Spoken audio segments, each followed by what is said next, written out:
Graça e paz, povo abençoado do Senhor Jesus. Agora, Salomão termina a casa, traz a arca de Deus, chama os anciãos de Israel e faz vários sacrifícios e ofertas ao Senhor. Coloca a arca no santíssimo lugar e ele vai orar a Deus. E ele fala com Deus que Deus tirou aquele povo do Egito e prometeu a Davi, o seu pai, que habitaria no meio deles. E que Davi queria construir uma casa para Deus. Deus ficou feliz, mas falou que o filho dele ia construir. Nós já fizemos no estudo anterior, né, do livro de 1 Reis, capítulo 5 ao capítulo 7, que Jesus está construindo uma casa para o Pai feita de pessoas. Você é a habitação de Deus em espírito. E agora Salomão vai inaugurar o templo.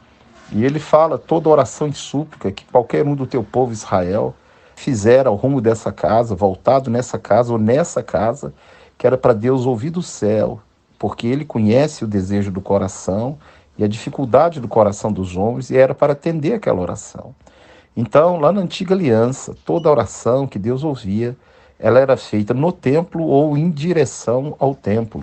Essa era a norma, orar no templo ou em direção ao templo. Você vai ver que Daniel orava 3 vezes voltado para onde era o templo. Lembrando que Nabucodonosor vai destruir esse templo. Salomão ele vai para a idolatria, nós vamos ver daqui a pouco, no capítulo 11, amanhã, o que ele vai fazer. Então, ele inaugura aquela casa e fala também que o estrangeiro que vier de terras distantes era para orar ao rumo daquela casa ou naquela casa. E por que hoje nós não oramos em direção a Jerusalém, ao rumo do que é o templo, ou que sobrou do templo, como Daniel fazia 3 vezes por dia? É interessante que na época de Jesus, o templo agora era do rei Herodes. Gastou 46 anos para construir uma obra suntuosíssima. E Jesus falou que aquele lugar não ficaria pedra sobre pedra.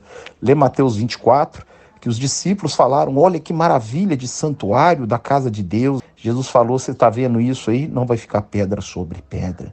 Mas será que Jesus queria destruir a casa de Deus ou ali não seria mais a casa de Deus? Não, ali não seria mais a casa de Deus. Deus agora não falaria mais naquela casa. Deus agora fala onde estiver 2 ou 3 reunidos em nome dele. Onde estiverem 3 pedras vivas do santuário que Jesus está edificando, o santuário vivo. Ali Deus manifesta o poder, Deus manifesta a glória, Deus fala. A igreja do Senhor é o tabernáculo vivo do Deus vivo, que anda em todos os lugares. Agora o templo vai para debaixo do viaduto, o templo vai para a favela, o templo vai em qualquer lugar que estiverem 2 ou 3, 2 ou 3 pedras vivas. E ali abre um portal para o céu. Aquele templo, se Deus ouvia naquele lugar, aquele lugar era a casa de Deus, Betel, Beit-El, e era o lugar onde Deus ouvia, atendia o clamor do povo. Agora não. Agora o lugar que Deus atende. Se você fizer o culto doméstico na sua casa, marido, esposa, filhos, Deus manifesta o poder dele. Leia o Salmo 127, Deus está nesse lugar.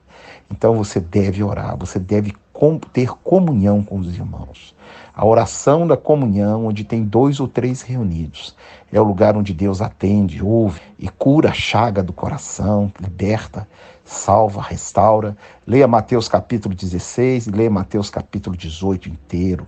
E veja lá sobre a igreja, é a casa do Deus vivo, é o corpo de Cristo, é onde Deus manifesta o poder dele nos dias de hoje. Então, 1 Reis capítulo 8 fala da inauguração da casa, o que Salomão fez para inaugurar aquela casa suntuosíssima que ele fez tudo de ouro e colocou lá a Arca da Aliança, a aliança de Deus com o povo de Israel, estava ali dentro daquele lugar. Dentro da arca havia a tábua dos 10 mandamentos, o pote de maná e a vara de Arão que floresceu. Mais para frente eu vou explicar o significado disso. Então o templo é inaugurado, a casa de Deus é inaugurada e Deus abençoa Israel. Deus traz paz dos inimigos, Deus prospera Salomão e o reino, as 12 tribos em unidade. Tudo na paz, tudo na bênção, mas não vai ficar assim.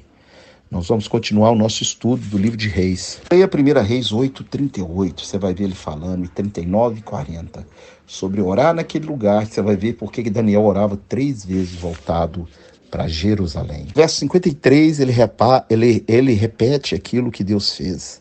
separou aquele povico, o menor povo da terra, leia Deuteronômio 7, 6 e 7, para ser propriedade dele, para que Deus manifestasse o poder, a glória, e para que esse povo fosse sacerdócio real e levasse a palavra dele a todas as nações. No capítulo 9, verso 2, o Senhor aparece para ele e fala com ele de novo. Lembrando que quando o Senhor aparece para alguém e esse não morre, é Jesus. Nós já fizemos vários estudos anteriores mostrando Jesus antes de nascer de Maria. Ele caminhava com o povo de Israel, o povo que ele ia nascer dele. Leia 1 Coríntios capítulo 10, de 1 a 3. Ele caminhou com aquele povo no deserto e ele nunca abandonou Israel. Então você está vendo aí, né, que Deus apareceu para ele segunda vez e fala com ele, cheio de si agora. Se obedecer, se guardar, se cumprir. Porque se não fizer isso, Deus vai embora, Deus rompe, Deus corta. E ele deixa isso claro para Salomão. Que seus filhos andar, seus filhos assentarão para sempre no teu reino.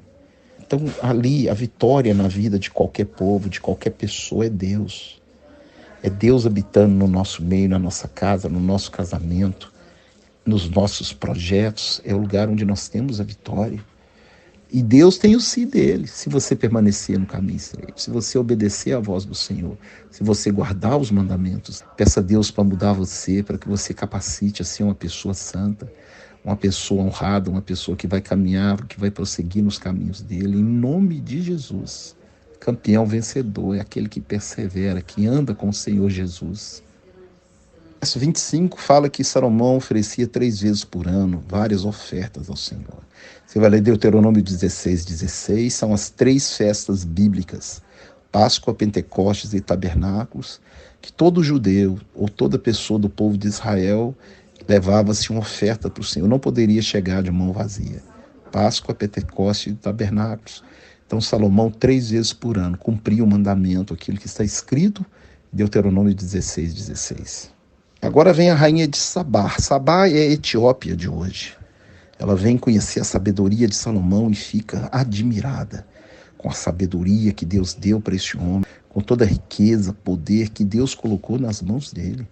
E ela fica admirada porque ele respondeu todas as suas questões e deu a ela todas as respostas que ela procurava. Diz que ele deu à rainha de Sabá tudo que o coração dela desejava. E o capítulo 10 fala sobre o rei Salomão. Verso 25 diz que ele excedeu todos os reis que antecederam ele em sabedoria e riqueza. Que ele excedeu todos os reis em sabedoria e riqueza. Então Salomão tinha tudo para dar certo. Tinha tudo para ser um rei, um exemplo na Bíblia para todos os reis de Israel. Mas ele, infelizmente, você vai ver agora no capítulo 11, que tudo aquilo que Deus mandou fazer, ele não fez.